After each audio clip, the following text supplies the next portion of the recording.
Baik, dari pertemuan kali ini saya ingin menguatkan kemampuan Anda dalam menyusun proposal penelitian skripsi. Cara yang dipakai atau pengalaman belajar yang Anda akan lalui adalah melakukan penilaian terhadap proposal diri sendiri dan satu mahasiswa rekan sejawat. Jadi Anda menilai dua proposal, satu milik sendiri, yang kedua milik teman.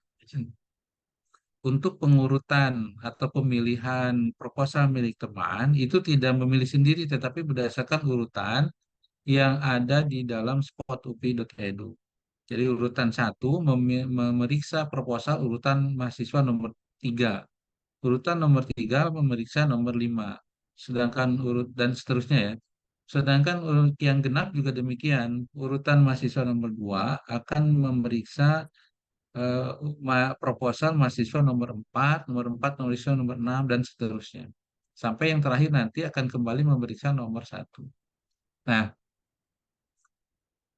pemeriksaan ini akan menggunakan parameter atau format semacam ini. Coba Anda cek dulu, sudah terlihat belum? Sudah, Bapak. Baik ya. Nah, ini format penilaian ini untuk lembaran yang ini untuk menilai sejawat atau proposal milik orang lain atau milik teman Anda ya. Dituliskan dulu nanti judul proposalnya, lalu setelah judul dituliskan juga siapa pemilik proposal tersebut, ya, NIM-nya, lalu nama Anda sendiri sebagai pemeriksa.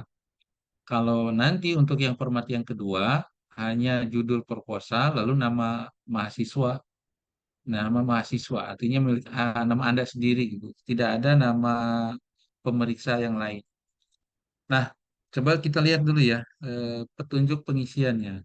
Bacalah satu proposal yang telah ditentukan secara seksama, kemudian isilah data di atas secara benar. Data di atas itu maksudnya identitas ya, identitas yang ada di bagian atas yaitu judul proposal, nama pemilik proposal, dan nama mahasiswa pemeriksa. Isilah kolom penilaian. Nah, di kolom itu di bawah ya ada kolom nomor aspek penilaian, lalu penilaiannya ada tidak tepat, kurang tepat, tepat, alasan, lalu yang ketiga yang terakhir saran perbaikan. Jadi salah satu pengalaman yang harus Anda miliki adalah pertama membaca dulu secara keseluruhan satu proposal yang ditugaskan kepada Anda, milik teman Anda masing-masing ya. Nah, setelah itu isilah kolom penilaian dengan memilih salah satu kondisi yang sesuai. Ada tiga isinya ya, tepat, kurang tepat, atau tidak tepat, kurang tepat, dan tidak tepat. Terhadap kolom aspek penilaian dengan cara menceklis. Nanti Anda checklist saja. Di checklistnya tidak dengan ballpoint, tapi ini nanti diketik ya, karena alasan dan saran perbaikannya supaya bisa terbaca.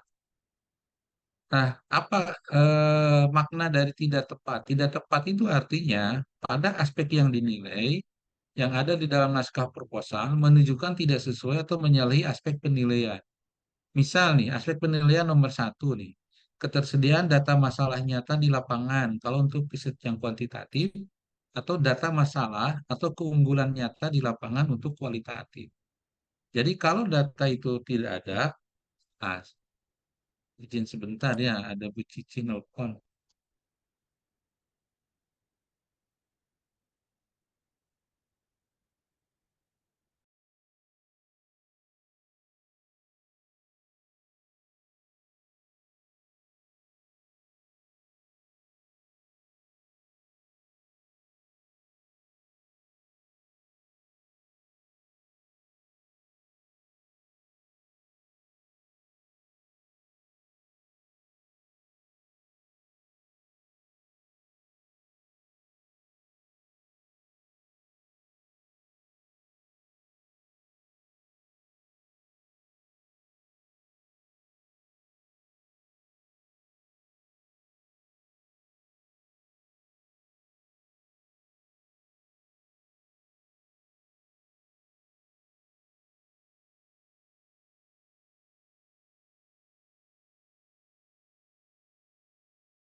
Baik, diulangi ya.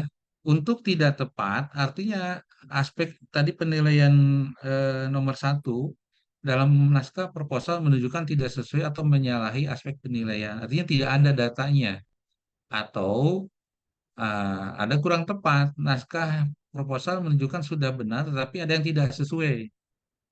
Contoh yang tidak sesuai itu menempatkan ada masalah, tetapi sumber data masalah itu tidak dimunculkan atau cara penulisannya tidak sesuai.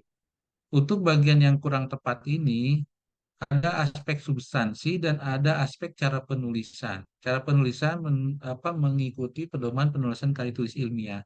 Bisa salah satunya ya, misalkan substansinya tidak lengkap atau cara penulisannya yang tidak tidak sesuai dengan pedoman penulisan karya ilmiah, maka itu disebut kurang tepat.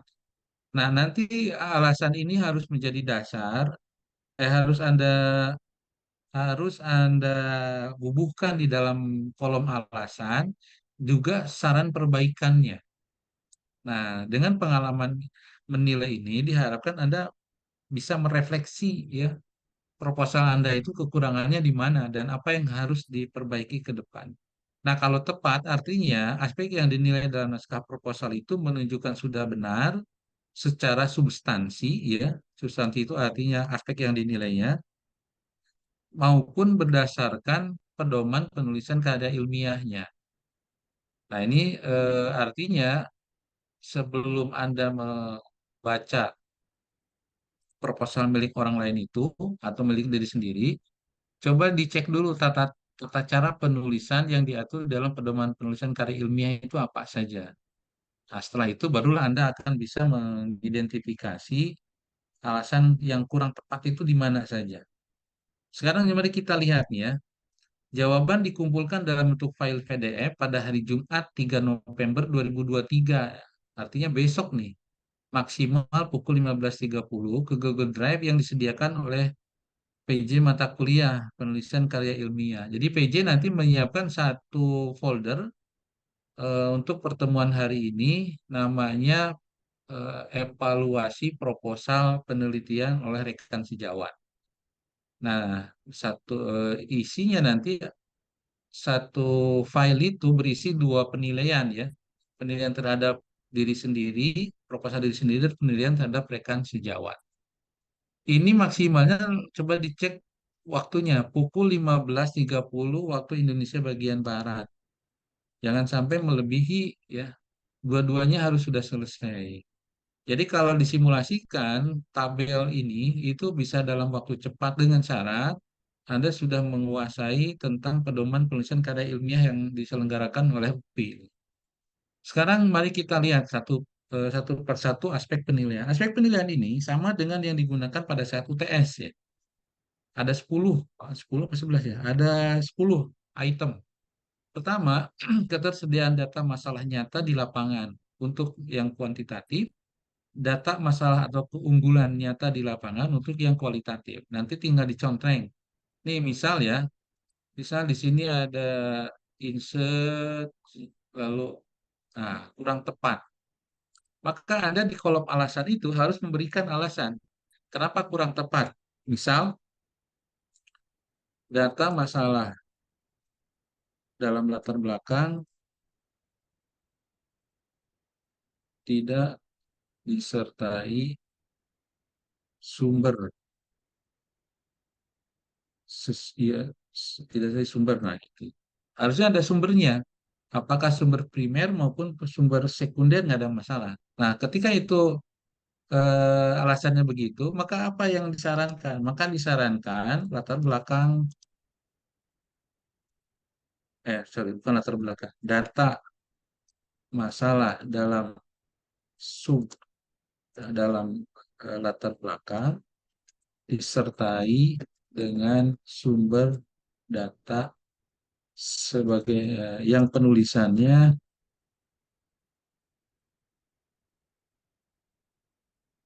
misalnya sesuai.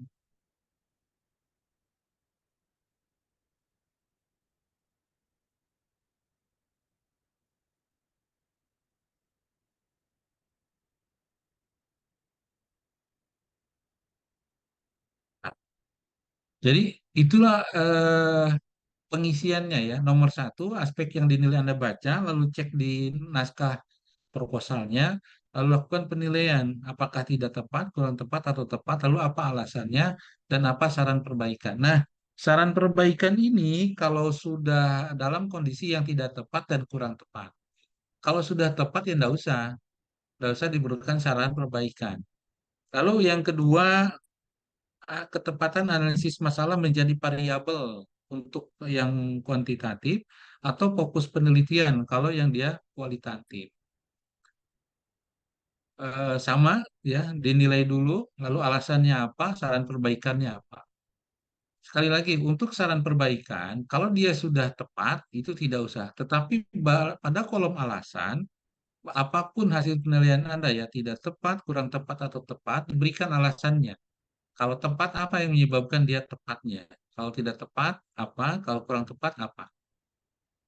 Lalu yang ketiga, nah yang ketiga ini diberi tanda warna diberi tanda bintang di ujungnya. Ini ingin meng-highlight ya ketepatan penentuan variabel independen jika kuantitatif dan lebih dari satu variabel. Artinya ada keterangan di bawahnya jika penelitian kuantitatif satu variabel atau kualitatif, maka tidak usah dinilai.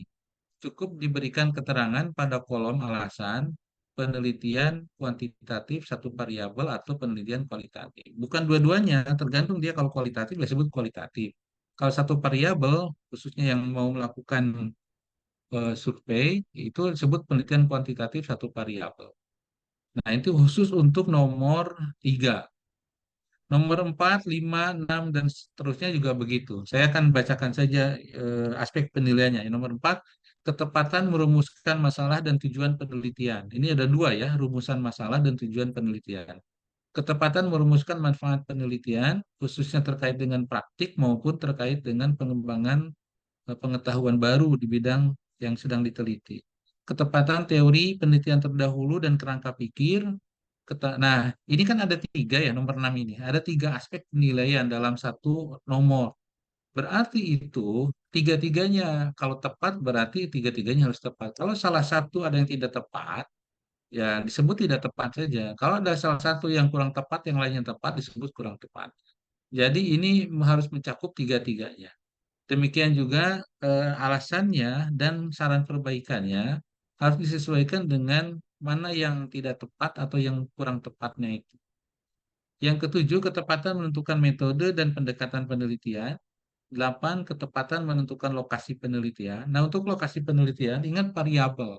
Ada variabel yang melekat dengan sekolah sehingga dia tidak bisa dilakukan untuk pengujian statistik kecuali N-nya minimal 30.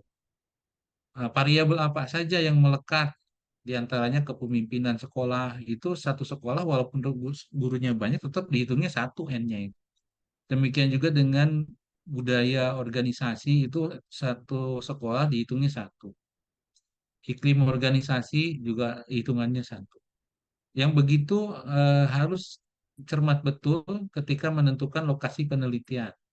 Khususnya yang penelitian kuantitatif ya, yang kuantitatif yang mengujinya perlu minimal N30. Yang kesembilan, ketepatan menentukan responden, populasi, dan teknik sampel penelitian. Untuk kualitatif, responden, sumber data, itu objek yang diamati dan dokumen yang akan didalami. Lalu ke-10, ketepatan mengolah data hasil penelitian. Nah, pengolahan data hasil penelitian kalau kuantitatif tahapannya seperti apa, kalau kualitatif tahapannya seperti apa. Tahapannya yang dilihat apakah sudah ada belum tahapan untuk mengolah datanya. Nah, ini nanti Anda selesai dan ditandatangani. Ini tanda tangannya bisa digital, bisa Anda isi dulu, print, baru ditandatangan, lalu dikirim ke PJ mata kuliah ya, dalam bentuk PDF. Nah, nanti PJ mata kuliah bukan memasukkan ke folder di Google Drive, tapi hanya menyediakan foldernya, membuat foldernya. Masing-masing mahasiswa akan memasukkan oleh sendiri ke folder tersebut. Nah, tetapi yang menjadi penting bagi PJ mata kuliah itu melakukan rekapitulasi. Berapa yang masuk sesuai dengan jam dan berapa yang masuk tidak sesuai dengan jam. Ini komponennya. Bagaimana kalau yang yang format untuk penilaian proposal mandiri atau untuk diri sendiri. Dari sisi aspek penilaian sama. Hanya yang bedanya adalah pertama mengenai identitas, hanya judul dan nama mahasiswa. Lalu kalau petunjuknya sama, hanya beda identitas di depan saja ya, ya yang di bagian atas ini. Nah, itulah yang akan Anda alami minggu ini. Minggu itu artinya sampai besok sebenarnya, karena minggu depan kita sudah mengarah pada pembuatan kisi-kisi instrumen yang sudah Anda tetapkan variabelnya di minggu kemarin. Oke, untuk sampai situ coba direfleksikan apa yang kira-kira belum Anda pahami untuk bisa mengisi penilaian proposal ini.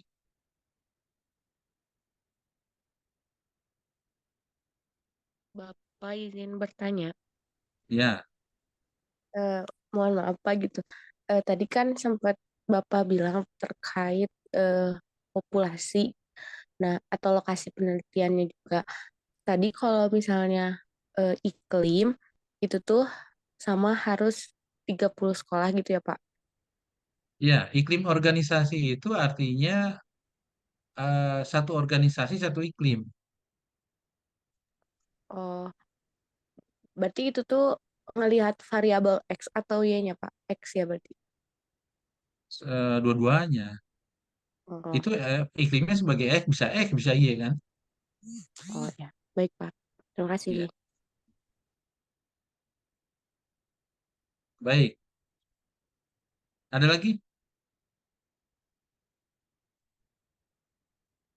Jadi tahapan selanjutnya setelah Anda melakukan penilaian ini hari Jumat, nah hari Sabtu masing-masing dari Anda sudah memiliki catatan penilaian dari orang lain itu, dari mahasiswa yang lain, dan Anda harus membandingkan dengan catatan penilaian Anda sendiri, apakah match atau tidak.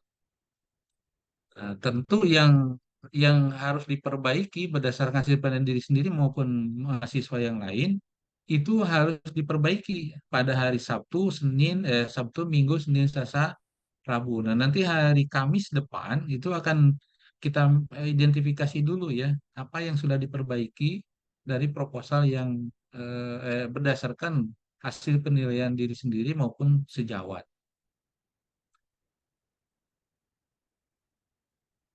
Ada yang lain? Nah, kalau tidak ada, coba sekarang dibuka ininya, dibuka layarnya, videonya untuk absen. Aliza, dikondisikan untuk dipoto ya. Baik, Bapak. Jadi penjelasannya itu, instrumennya nanti saya kirim di WA grup, lalu sisa waktu Anda mulai melakukan penilaian. Eh, naskahnya sudah ada di Google Drive kan ya, Aliza? Sudah ada, Bapak. Oke. Sani off cam karena sedang tidak sehat. Dan mudah-mudahan sehat. Dan kalau belum Sani kalau belum bisa menilai jangan usah tidak memaksakan dulu ya. Kalau yang sedang sakit sembuh saja dulu yang pokoknya. Ada semua nih, coba kita lihat yang bagian akhir. Ada Kania, Chandra, Firda, coba dibuka dulu. Chandra Hanun, Hanun, Firda Wulan Purnama. Untuk Firda tadi konfirmasi via DM, Pak. Katanya lagi di kamar mandi, Pak. Mohon maaf. Eh, kuliah sampai di kamar mandi. Ya, mungkin lagi boker ya. Oke, Alja di koordinasi untuk fotonya.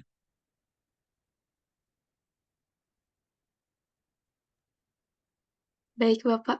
Bapak sebelumnya mohon maaf.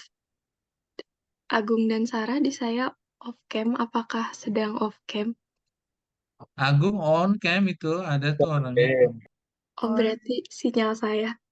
Mungkin Sinyal rekan-rekan itu. yang lain barangkali ada yang bisa backup, tapi saya usahakan. Baik, hitungan 3, 2, 1.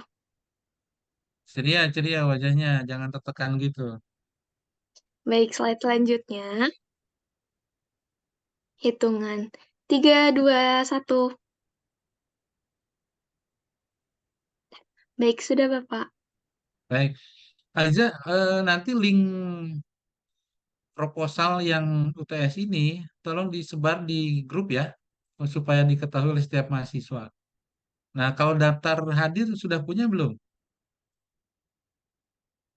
Daftar hadir hari ini, Pak. Maksudnya daftar peserta mahasiswa untuk nomor ganjil genapnya. Oh, belum ada, Pak. Kalau Sama di mau kan nanya mungkin. bukannya Aliza suka ngabsen di spot.upi.edu itu? Itu sama Amel, Pak, kalau perihal absen. Mungkin nanti Nah, saya mana tanyakan ke Amel? Amel. Koordinasi dengan Amel ya. Ya, baik, Bapak. Jadi ganjil ke ganjil, genap ke genap, jangan lupa. Nomor terakhir akan masuk ke nomor satu nanti. Baik, Pak. Bapak tadi Oke, itu kalau tidak ada lagi, saya cukup masih ada. mungkin izin bertanya, Pak. Tadi itu Ya, terlihat ada nama mahasiswa kelas apa masuk ke kita. Itu gimana ya, Pak? siapa? Ada atas nama Vina, Pak. Ada Pina sekarang keluar. Itu di kelas A sih, Pak. Kemungkinan salah kontrak. Oh, di dalam spotnya. Iya, betul, Pak. Oh, enggak apa-apa. Berarti tetap Berarti sesuai kelas aja ya, Pak. artinya Pina dieliminasi aja di situ. Berarti nomor urutnya yang pindah digantikan oleh nomor atasnya, nomor yang ganjil atasnya atau nomor genap atasnya. Gitu aja. Baik, Prinsipnya Bapak. jangan satu mahasiswa menilai dua temannya gitu, tetap satu nilai, menilai satu. Baik, terima kasih ya. Silahkan mencoba menilai diri sendiri dulu, jangan temannya yang lain, supaya Anda punya refleksi terhadap diri sendiri. Mudah-mudahan sehat dan setelah itu ingat langsung tindak lanjuti pada hari Sabtu, Minggu, Senin, minggu depan saya sudah dapat informasi apa yang sudah Anda perbaiki dari proposal Anda masing-masing. Terima kasih. Assalamualaikum warahmatullahi wabarakatuh. Waalaikumsalam Waalaikumsalam warahmatullahi warahmatullahi wabarakatuh. wabarakatuh. Terima kasih, Pak.